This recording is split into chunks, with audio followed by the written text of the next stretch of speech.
శనార్థి నేటి మాట తీసుకుందాం. రాజకీయాల్లో అధికారం అవినీతి వంశ పార్యపరంగా మారిపోతుంది. అయ్యది అధికారం, కొడుకుది పెత్తనం, కుటుంబ సభ్యులు కమిషన్లు మింగడం, 100% ప్రభుత్వ పరిపాలనలో ఇదే కనిపిస్తుంది. ఎన్నికలప్పుడు ప్రజలకు సేవ చేస్తామని దొంగ వాగ్దానాలు ప్రకటించడం, ఆ తర్వాత ముఖం చాటేయడం పరిపాట అయిపోతుంది.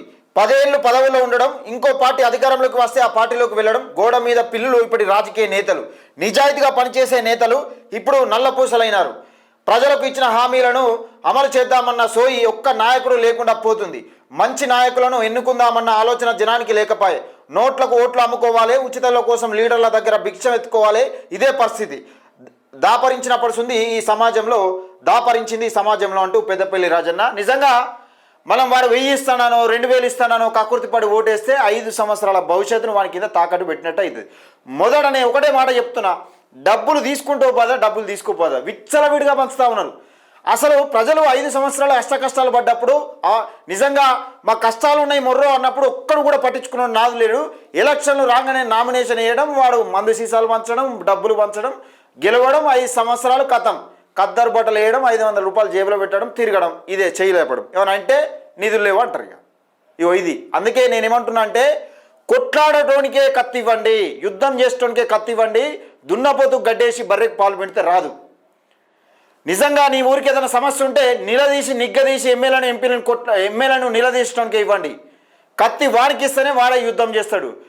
ఇక కత్తి వానికి ఇచ్చి యుద్ధం అని ఏమంటే కలవది. అందుకని ఈ గ్రామ పంచాయతీ ఎలక్షన్లలో రేపు జరగబోయే రిజల్ట్ ఎట్లా ఉండాలంటే, ప్రజలు నిజంగా డబ్బులు పంచిన అమ్ముడు పోరు, ప్రజలు ఒక మంచి నాయకుడిని ఎన్నుకుంటారనే తీర్పు ఒకటి వెలువడ్డదనుకో, మరొక్కసారి డబ్బులు పెట్టి గెలుస్తామనే అహంకారత పూరితమైన ఆలోచన ఏదైతే ఉందో ఆ ధోరణికి స్వస్తి పలికినట్టు ఉంటుంది.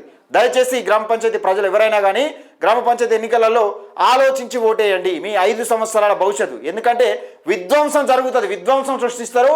ఒకవేళ నిజంగా జరగరాంది ఏదైనా జరిగితే అవగాహన లేనికి పరిపాలన అప్పజేస్తే కథం సర్వనాశనం చేస్తారు. ఊరును ఒకరికొకరు మాటలు లేకుండా చేస్తారు, ఒకరికొకరికి తాకులాట పెట్టిస్తారు. ముఖ్యంగా కీలకంగా పల్లెటూళ్ళలో ఏం పంచాయతీలు ఉంటాయి? భూముల పంచాయతీలు. ఈ భూముల పంచాయతీల విషయంలో ఎంత ప్రజలతో ఆటాడుకుంటున్నారంటే ఇష్టానుసారంగా వీనికి తాకులాట పెట్టియడం, వానికి తాకులాట ఇదే పని చూసి చూసి చూసి చూసి విరక్తి పుడతాం, భయం అవుతుంది. అసలు ఈ రోజులలో ప్రచారం ఎవరికైనా చేయాలంటే భయమయ్యే పరిస్థితి తీసుకొచ్చారంటే గ్రామ పంచాయతీ ఎన్నికలలో ఒక్కసారి ఆలోచన చేసుకోవాలి. గెలిచిన తర్వాత అందరూ సమానమనే పరిపాలన చేసేటోడు కావాలా, లేకపోతే వాడు గెలిచిన తర్వాత నువ్వు నాకు ఓటు వేయలేదని పగబట్టేటోడు కావాలన్నా ఒక్కసారి ఆలోచన చేసుకొని. ప్రతి గ్రామ పంచాయతీలో ఇదే జరుగుతూ ఉంటుంది. దాన్ని ఉద్దేశించి పెద్దపల్లి రాజన్న నేటి మాట.